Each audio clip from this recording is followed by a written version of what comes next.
आज पवित्र विश्व पणा संक्रांति एवं महावीर जयंती तेरे पारलाखेमुंडी समस्त शैवपीठ एवं हनुमान मंदिर गुड़िक भक्तिमय परिवेश सब सृष्टि होती तेरे आसतु जाना आज सब कौन कौन प्रोग्राम रही आम पाखे नेना अच्छा पचारा कौन सब प्रोग्राम गुड़ाक रही नेना कौन कौन सब प्रोग्राम रही। जय जगन्नाथ। आज परम पवित्र विश्व महासंक्रांति आज दिन में आमर ये 3 दिनात्मक जो संकट विश्व कल्याण संकट मोचन महायज्ञ पूर्णाहुति दिवस सकाल महाप्रभुंकर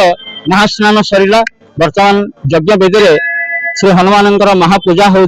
16 पूजा होपर फल समर्पण हम एवं संध्यारे पूर्णाहुति हम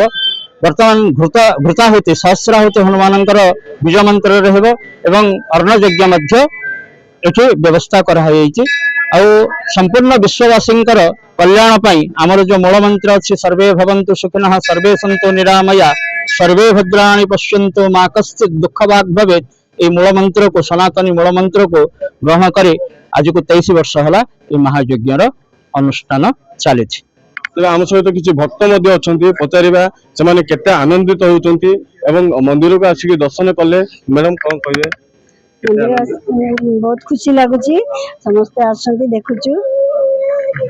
सर आप कौन कहे पूजा भल होती भगवान आरती होती शांति मिलूँ शांति मन को शांति मिलूँ तेरे पूजा द्वारा मन को शांति मिलूँ एवं भक्तिमय परिवेश रे आज समस्त भक्त लीन होती पारलाखेमुंडी विजय कुमार गौड़ बड़ खबर।